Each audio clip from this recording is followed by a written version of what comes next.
முல்லை பெரியாறு அணையில் தண்ணீர் திறக்கப்பட்டதால் தேனி விவசாயிகள் மற்றும் வேளாண் தொழில்நுட்ப கல்லூரி மாணவிகள் ஆர்வமாக முதல் போக சாகுபடியை துவக்கியுள்ளனர்.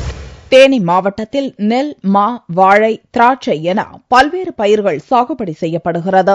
முல்லை பெரியாறு அணை தண்ணீரை நம்பி இந்த மாவட்டத்தில் விவசாயிகள் சாகுபடி பணியை மேற்கொண்டு வருகின்றனர். கம்பம், கூடலூர், சின்னமனூர், குச்சனூர் மற்றும் வீரபாண்டி உள்ளிட்ட பகுதிகளில் 15,000 ஹெக்டேர் நிலப்பரப்பில் நெல் பயிரிடப்படுகிறது. தற்போது முல்லை பெரியாறு அணையிலிருந்து முதல் போக சாகுபடிக்காக தண்ணீர் திறந்துவிடப்பட்டுள்ளதால் மகிழ்ச்சியுடன் விவசாயிகள் நடவு பணியை துவக்கியுள்ளனர்.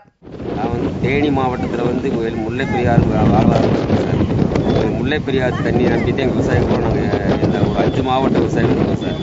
இப்போ எங்களுக்கு முல்லை பெரியாறுலேருந்து 900 கனஅடி தண்ணி தரணும். அதனால் நாங்கள் ஃபர்ஸ்ட் போர்லேருந்து சாகுபடி பண்ணுறோம். ஃபர்ஸ்ட் போர் சாகுபடி இப்போ நாங்கள் இன்றைய தேதிக்கு நான் நடவு பண்ணுறோம் சார். அது முதல் போர் சாகுபடி தண்ணி திருப்பி அடுத்து எங்களுக்கு முன்னாடி அம்மா கோர்ட்டு தீர்ப்பாயிருக்கு சார், சுப்ரீம் கோர்ட் தீர்ப்பாயிருக்கு சார். அதனால் இப்போ சட்டெல்லாம் இறக்கிருக்காங்க சார். அதனால் எங்களுக்கு விவசாயிகள் பூரா மகிழ்ச்சிங்க சார்.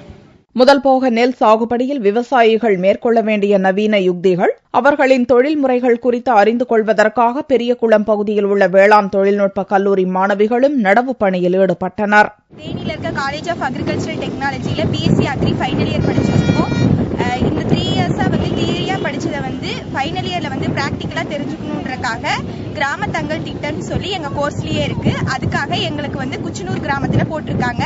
இங்க இருக்க ஃபார்மர்ஸ் நல்ல ரைஸ் கல்டிவேட் பண்றவங்களா இருக்கிறதுனால இப்போ அவங்களுக்கு தெரியாத டெக்னாலஜிஸ் நாங்க சொல்லி தர்றதும், அவங்களுக்கு ஃபார்மர்ஸ் கிட்ட இருந்து நிறைய டெக்னாலஜிஸ் நாங்க தெரிஞ்சுக்கிறதுக்காகவும் இந்த மாதிரி கிராமத்துல தங்கி இருக்கோம். கல்லூரி இறுதியாண்டு படிக்கும் இந்த மாணவிகள் நெல் சாகுபடி குறித்து அறிந்து கொள்வதற்காக 8 குழுக்களாக பிரிந்து தேனி, கம்பம், குச்சனூர் உட்பட பல்வேறு பகுதிகளில் தங்கி அங்கு நாற்றாங்கால் வளர்ப்பதில் துவங்கி நெல் அறுவடை செய்வது வரை அனைத்து பணிகளையும் மேற்கொள்ள உள்ளனர்.